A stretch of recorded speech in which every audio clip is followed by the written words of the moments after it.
I am. Good morning. Can we sit a little time after the class? Do you have some time? Sure, ma'am.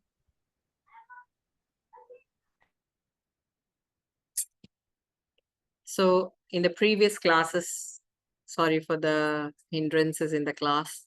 Last two classes would have been done, but I was traveling and I couldn't.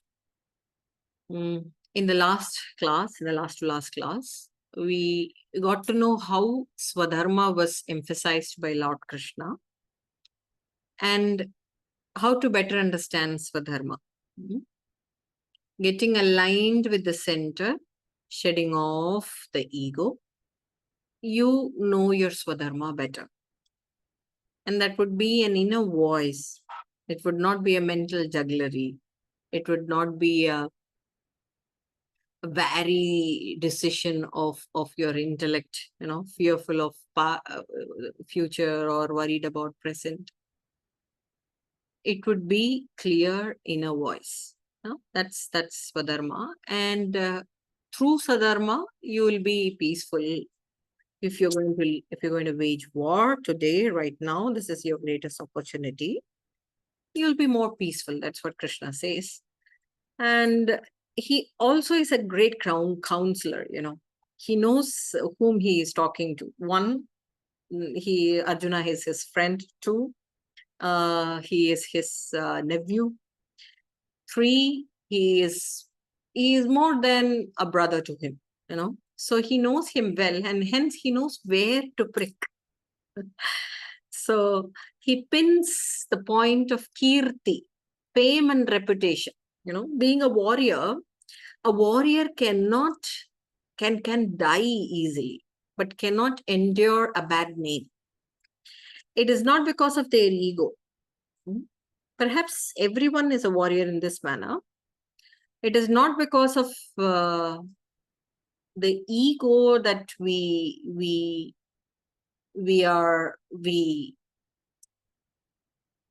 regret such bad names. It is because of the culture, the legacy that we hold on to.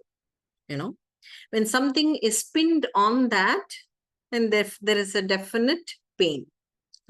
So there he is spinning. If you're going to run away from the war field, it is going to be a big defame, big ill reputation to your name, and that's going to go for generations together. In that line, he is also worried, not because of just this futile reason, but he is worried about what will the generations learn.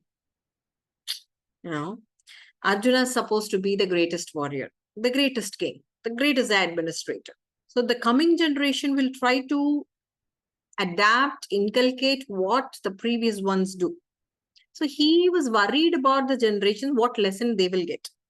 So that's Krishna's able art of counseling people. Who he has to counsel, he knows where is his weakness, where is his bright side.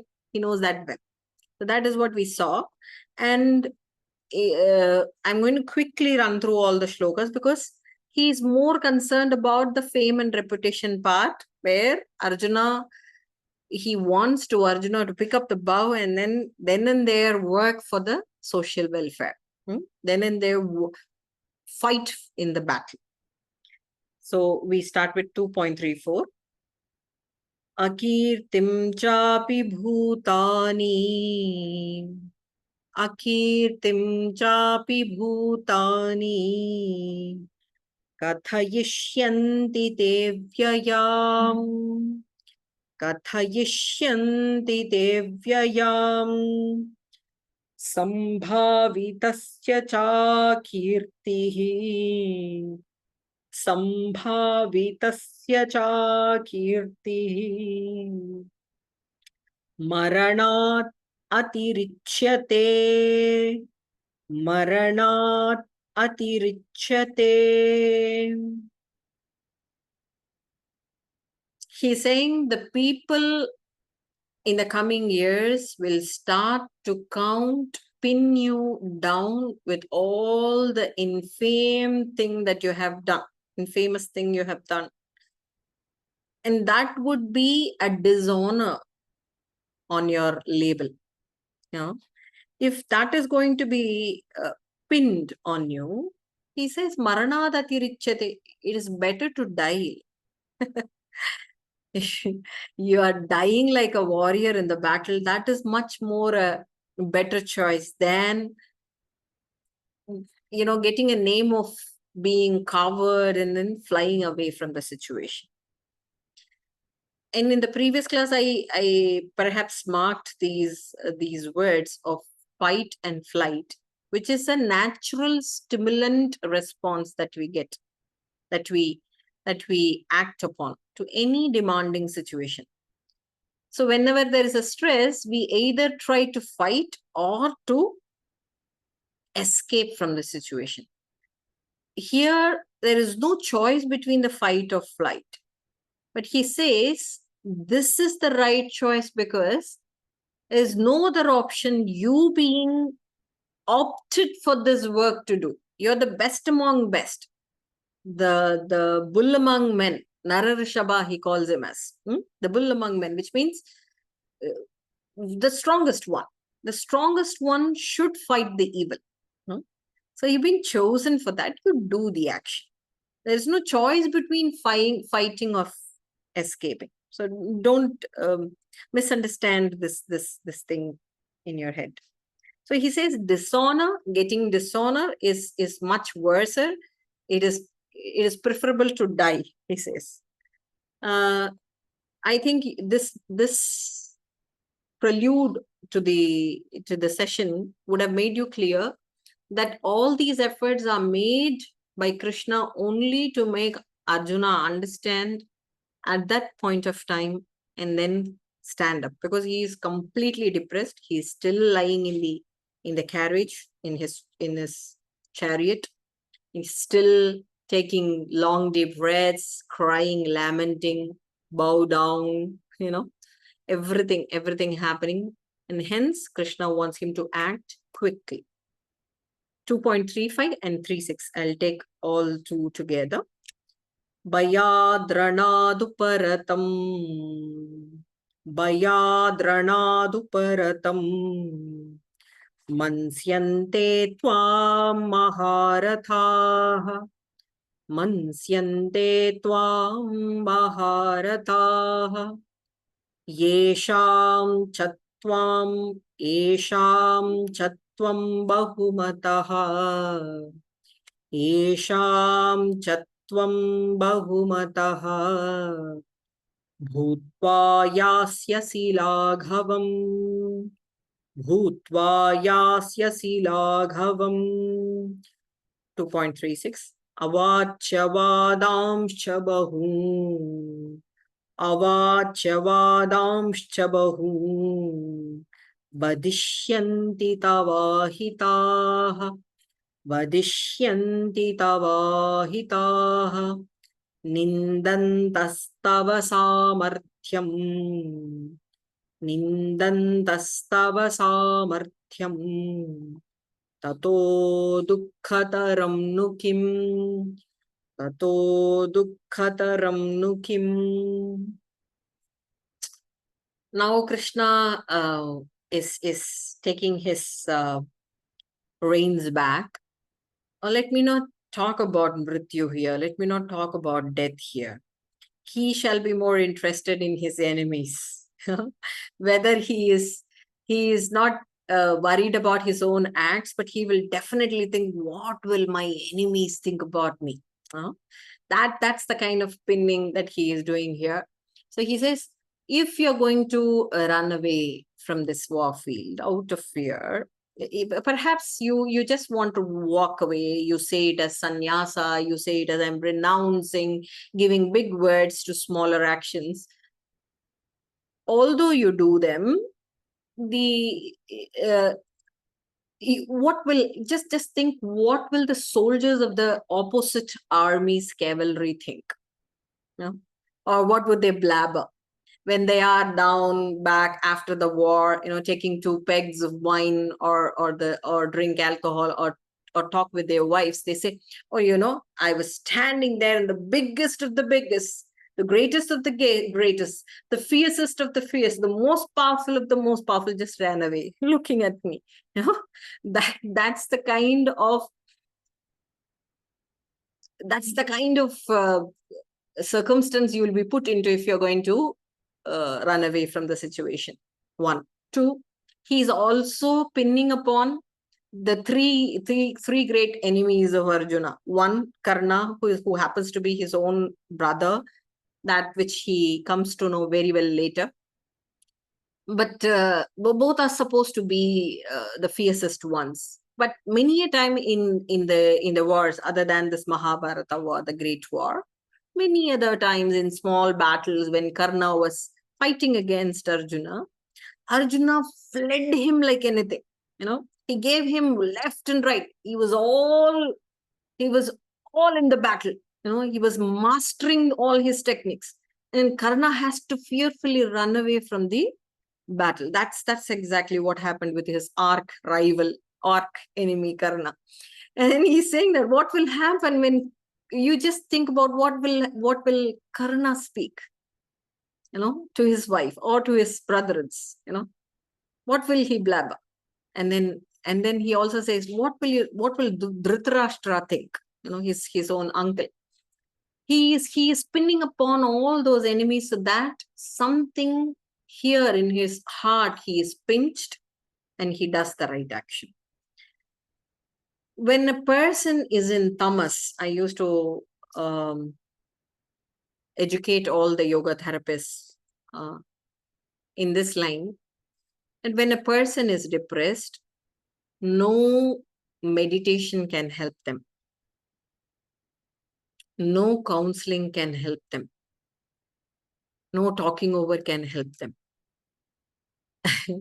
I said they just need good whiplash. Not whiplash in the literal sense, but whiplash of rajas, some strong action. Hence, I say, when the husband comes with his wife and she is depressed, you have to take her for the yoga class. Please, admit her into your course. And he said, no. Only when you promise that you get her every day at 8 a.m. Why? That whiplash is necessary. When a person is in tamas in the sense, very, very, the stage of high languor, carelessness about one's own self, extreme sadness, and non-action, inertia, in the stage of inertia, then only rajas can help. Only intense action with a direction can help. Hence, Krishna, being the best counselor, is trying to counsel in that manner. He is already lying down. He is already depressed. He is like a snake taking breaths. How should a snake be woken up? When you give a hand and then it will start to bite you. That's the amount of rajas he is installing in his head, so that he comes up with that courage. Okay. Another whiplash, 2.37. Hato va prapsyasi swargam. Hato va prapsyasi swargam. Jitva va bhukshase mahim. Jitva va bhukshase mahim. Tasmad uttishta kaunteya.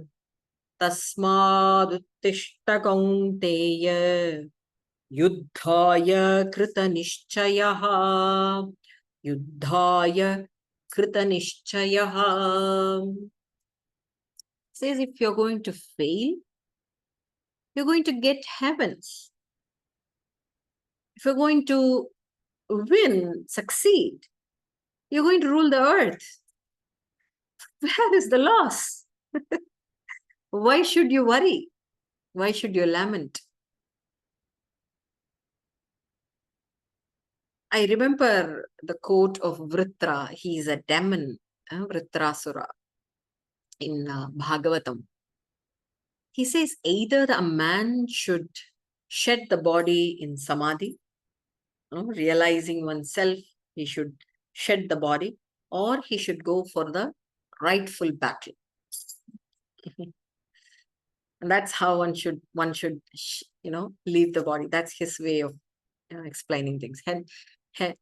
Anyways, now coming back to the same point, it is all warriors language. It's all manly language. Of course, we are no man here, but still, I think I understand this very well,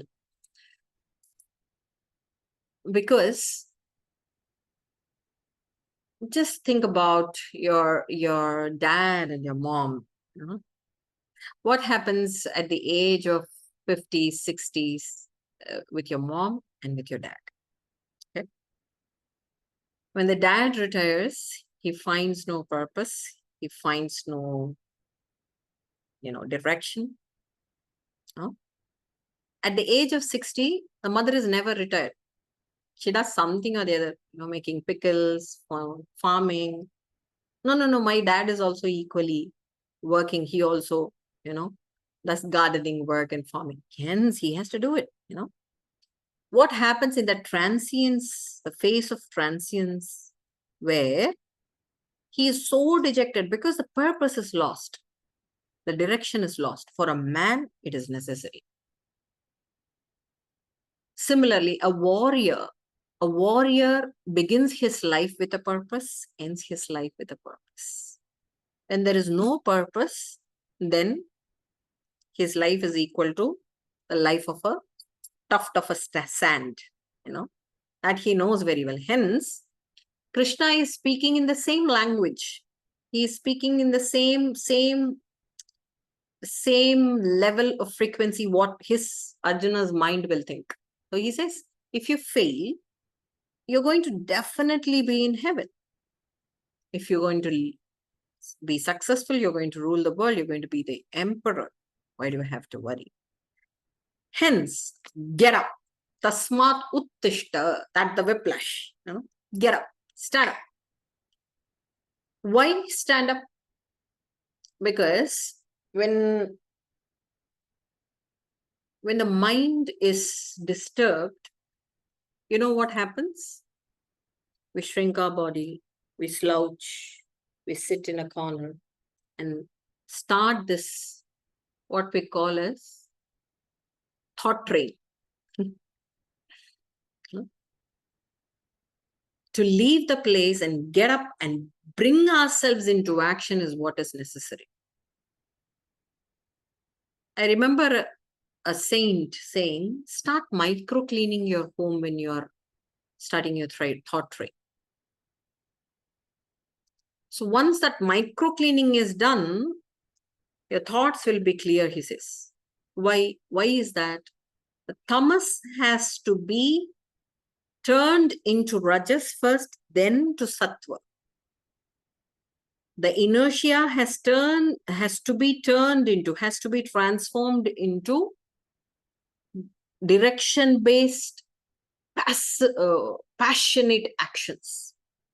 And then those passionate actions has to be refueled, remodeled, refined to pure quality goodness by devouring ego. That is the stage how you can clarify your mind. Hence, he says, stand up. Only when you stand up from the slouched attitude, careless attitude, when you stand up, sometimes the Tadasana itself will give you clarity. Tasmat uttishta.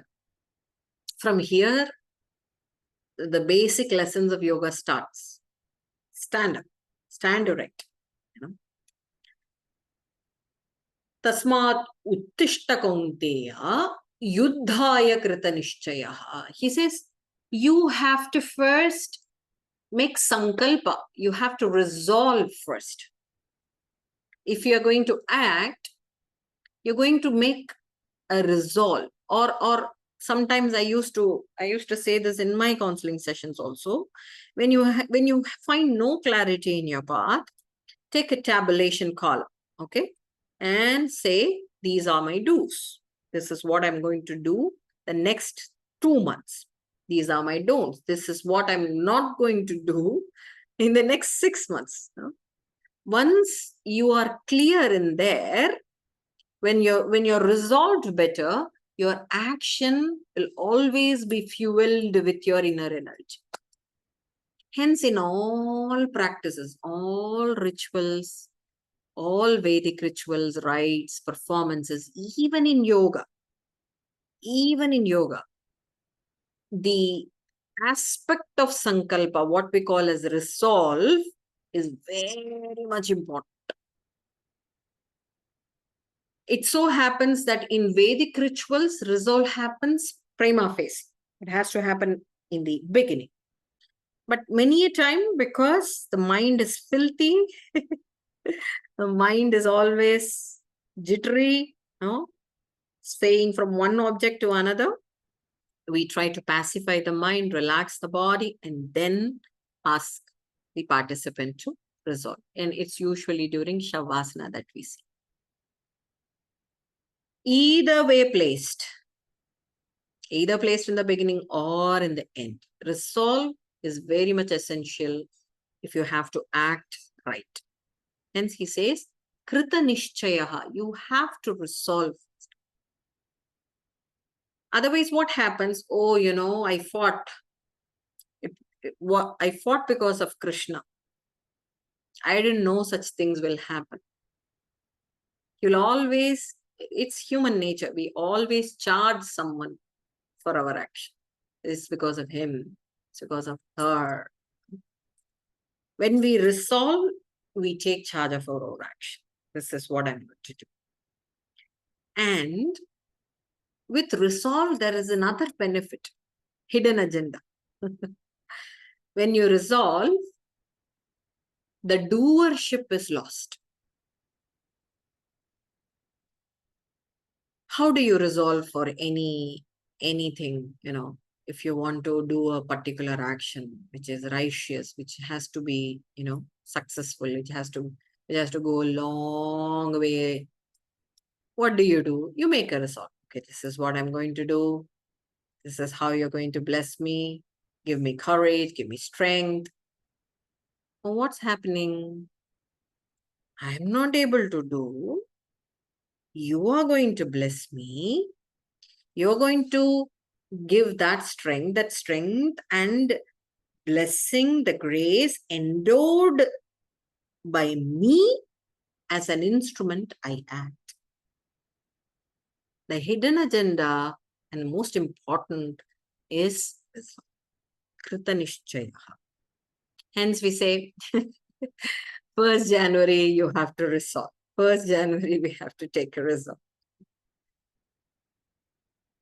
Believe it or not, it definitely helps. But I think not only on 1st January, every 3 months, you have to resolve. See how you have been all these 3 months. See, don't make huge plans. You can always take resolves for 10 days. Okay, did I walk for 10 days? Oh, did I drink water enough in this month?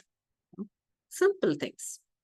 Just as I was mentioning on the Friday session, many of the problems, common problems, were just alkaline acidic imbalance in the body. Just imbalance in the temperature, body temperature, because we are not able to endure the outside environment, whether it is hot or it is cold. The sense of enduring is lost. Basically, because of plenty of inventions that we have already been exposed to. That is one reason. But what about mental strength? That is also weakening.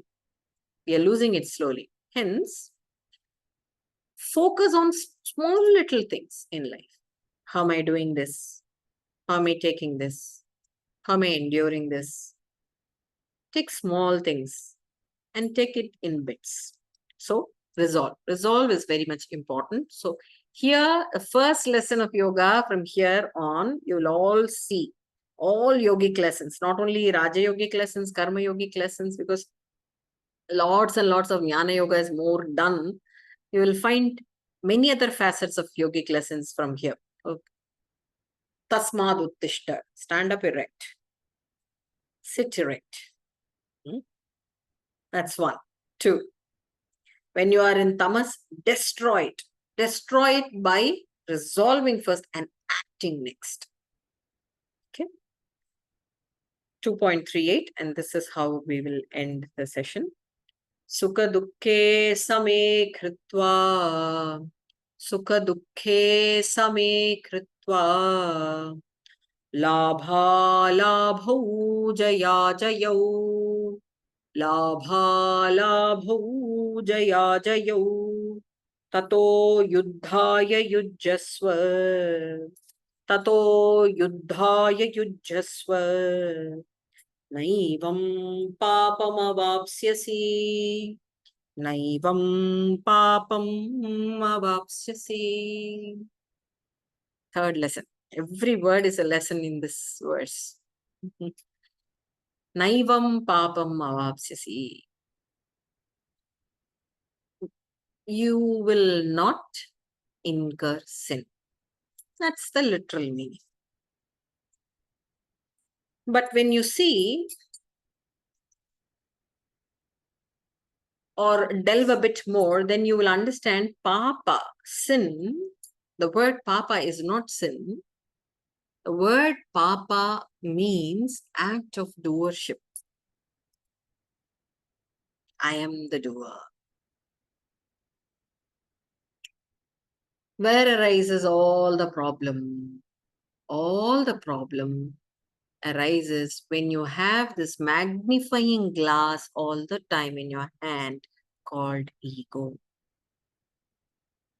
Ego is not just being proud. Ego is not pride. Ego is not harsh. Ego is not behaving rude. No. Ego is, this is me, this is mine.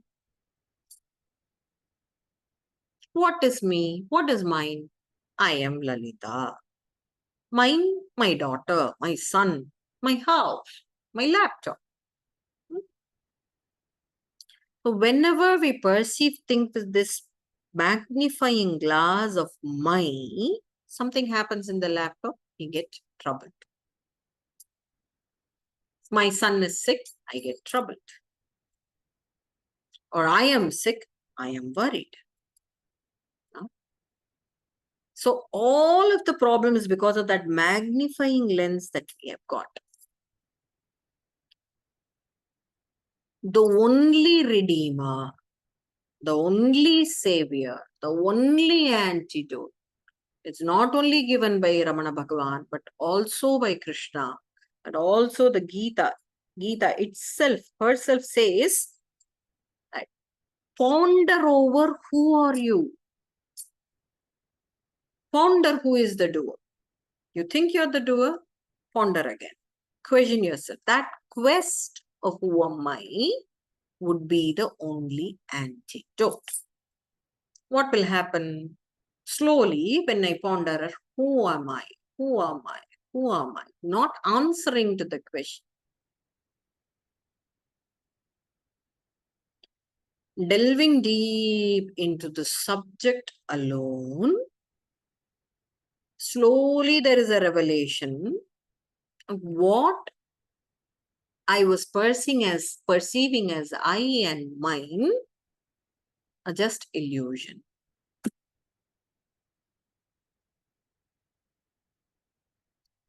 Like there is rain in the movie that we see. There's huge fire everywhere. There are thrills. During the rain, during the fire, did the screen get wet? Did you get wet? Were you burnt? Did the screen burn?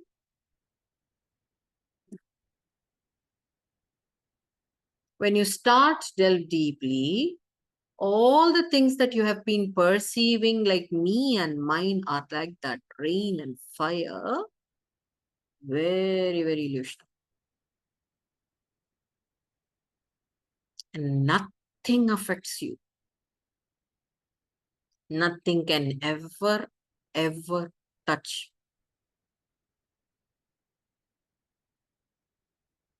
But when we all do this mistake, getting involved in the rain drench, oh my God, the heroine is inside the fire. She is burnt alive on, shedding tears.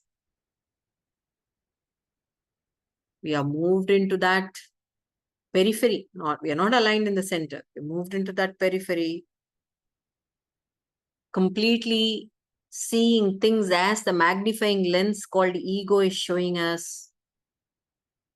We are troubled, we are worried, we are crying, we are angry.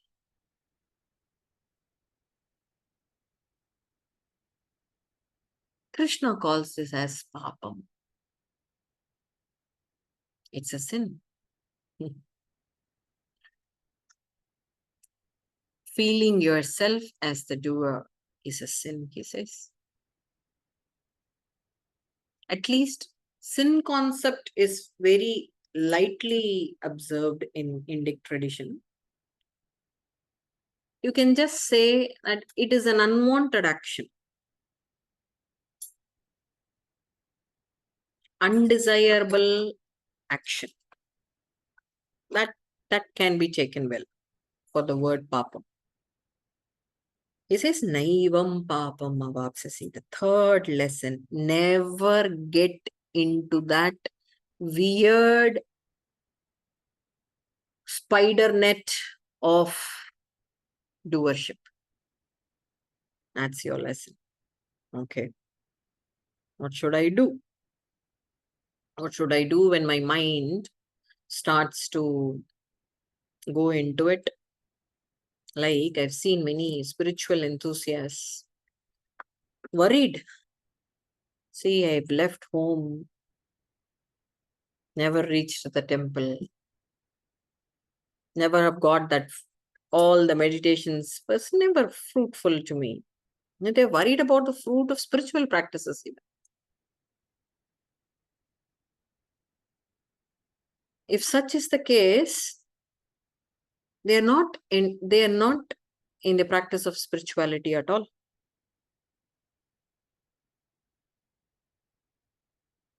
Hence, Thakur Shri Ramkrishna Paramahamsa used to say, why are you worried? Why are you worried about the fruit of spiritual sadhana, spiritual practice? At least be happy that you've chanted his name once.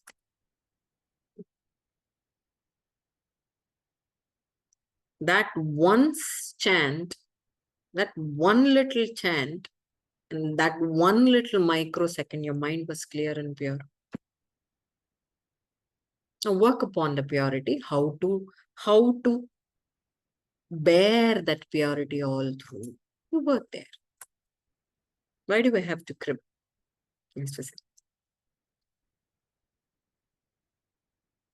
We are worried about the outcome. Sukham, dukkham, labham, nashtam, pleasure, pain, profit, loss, manam, apamanam, praise, insult. It is all because of that magnifying glass that we hold. Swami Sukubhadananda, I've been mentioning this couple of times, used to say, why are you worried when your boss calls you monkey? You know you're not monkey, right? You know you're not monkey. And what is this? Mayinki, that's it. Some air molecules. If I would have scolded you in Greek, would you have known? No. He's a funny saint, but with words of wisdom. No? These are just words. they shouldn't affect you. That's his core theme. How is it affecting you? Why is it affecting you? Because suddenly the doership, that affinity towards this name, body, and form is coming. There arises problem. Naivam papam avapsis. If you want to do something, renounce, get away from work. Enough is enough. Nico was trying to leave the job once. No, if you want to leave something, Nico, Krishna is saying, leave that act of doership. Just renounce the act of doership. You'll be happy. Like the last day of your retirement. There's some huge problem coming on the day of retirement. It so happens I've been working the government offices more. So a huge issue comes. But the head of the department is so cool, chilling with this tea, Indian chai, He knows there's someone at the back who's going to take care of it. Yeah, that's the fate. When you renounce the act of doership, you will have complete relaxation. Someone behind is taking care of. Not just verbally, seriously, in the literal terms. Naivam papam avapsyasi. That's what. Second lesson, the fifth lesson, second lesson of this verse, tato yuddhaya yujyasva. Now you fight because you have to fight. Sometimes what we do, all the actions, you have to be good. If you're going to turn evil, some element in the mind goes imbalanced, and you'll get sick, you'll get ill. This is not good. Don't do like that. This is age-old English proverb. Do good because it is good. Not because it would give you something good. Again, here, Tato Yuddhaya Yujyasva says, renounce the act of enjoyership. Slowly from Jnana Yoga, he's taking the path of Karma Yoga. Can you see that? Huh? And he says that in the next verse. He also mentions that look, I'm going to take you to the path of selfless action. Tato yuddhaya yujyasva. This yuddha is the greatest opportunity. Who will get such opportunity? Who will get such opportunity? When we are in the war of independence, Romania also was in war of independence. India was also in war of independence. India was many years, for about three generations. That's huge amount of slavery. So all these warriors had taken the inspiration from Bhagavad Gita because this is the one-time opportunity that they've got. And I'm sure Khudiram Bose, Veer Savarkar, see, all such great nationalists, great national stalwarts would have been like Arjuna. Ato va prapsasi sugam jitva va mokshase mahim. They would have definitely be free. Such amount of nationalism can give the elements of Karma Yoga, like renouncing the act of doership and enjoyership. They didn't even care about their families. I remember Veer Savarkar saying that first we have to burn our family, perhaps, to keep the village alive from the fire. That's the amount of selflessness. That's the height of selflessness he is talking about. He's talking about the goodness of huge amount of people. And for that, if some are spared, let them get spent. For some, it is terrorism. For some, it is revolutionism. Anyways. Tato yuddhaya yujasva. Whenever an action is being propelled by you in your day-to-day life, this is what you have to do. Do that because you're not going to gain something good. Punyam, what you call as merits, in English. You'll get good merits, you'll get good name, good karma. That's the new terminology in West.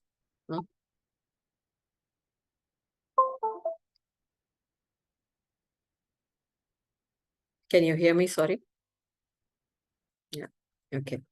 So don't do it because your good karma should rebound. Do it because it is good. When you expect good karma and do it, pathetically it turns to be sin. So that's the idea. So you have to renounce that you are the doer, and also remember you are not enjoying, not entitled to enjoy. Okay? And the next lesson is in the same.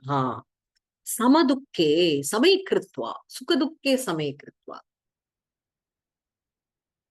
How can you see happiness and misery the same? This is completely unjust and unkind of Bhagavan. How is it possible? When someone departs the body, it is definitely a miserable news. No? Or when someone is gaining all the luxuries and enjoying the super duper ride of the life, you will definitely be happy. How is that we are going to treat them both equal? He's not saying that you don't be happy or unhappy. He's not saying that don't shed tears. Am I audible? Sorry. I was audible, right? Yeah, okay. He's not saying you shouldn't be unhappy. He's not saying don't shed tears. He's not saying don't smile or laugh. No. He says you enjoy. If you want to cry, you cry. But believe that you are away from these two. You transcend these two. How do we do it? Sometimes what so happens is with the trigger of the situation, it becomes instantaneous that you cry and you get angry, that you speak, that you come into the rush. Even that becomes instinctual. That is all fine. But let it not stay. That is his point. How will it not stay? Only when you transcend. It is like, okay, if something miserable happens to your friend, okay, oh my God, you have to do this. You have to act like this. You get angry. But are you affected really? No, this doesn't disturb your mind at all. You have given all the able suggestions like a honest friend should do, that you are delivering. And then when you are parting and coming back home, does it stay in your mind? No, it doesn't. Why? You know how to transcend this. You know this is not you. It's the same way that we have to treat whatever happens in our life.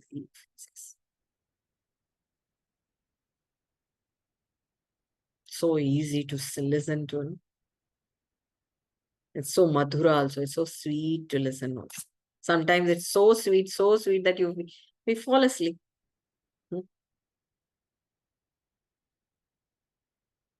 At times, at the juncture when we are sorry, when we feel miserable, try to impart. This is not happening to me. This is happening to my sister. This is happening to my friend.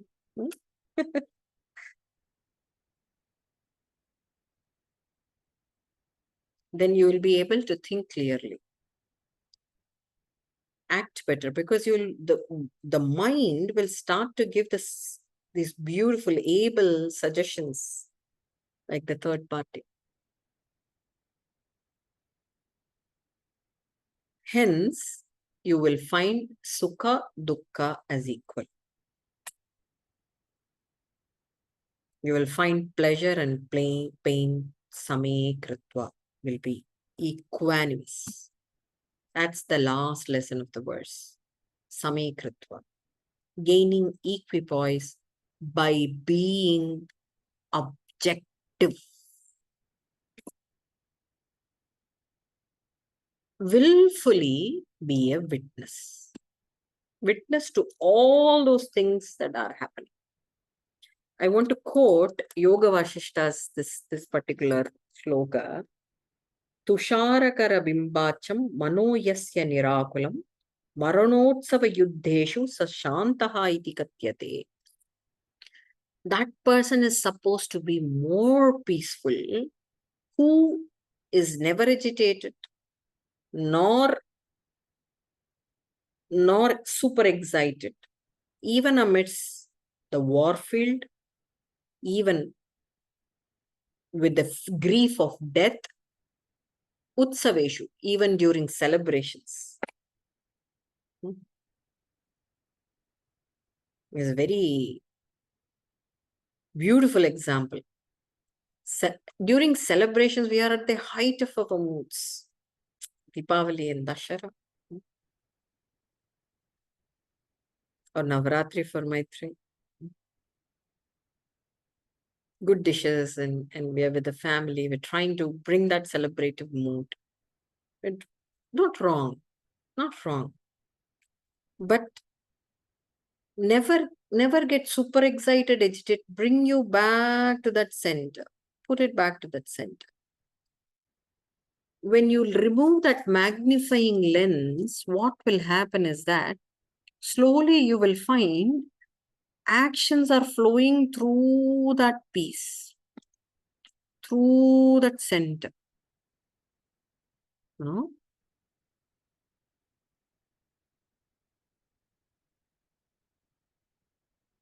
Do not worry about what people think. Do not worry about what people think. And there is no worry. And there is no worry.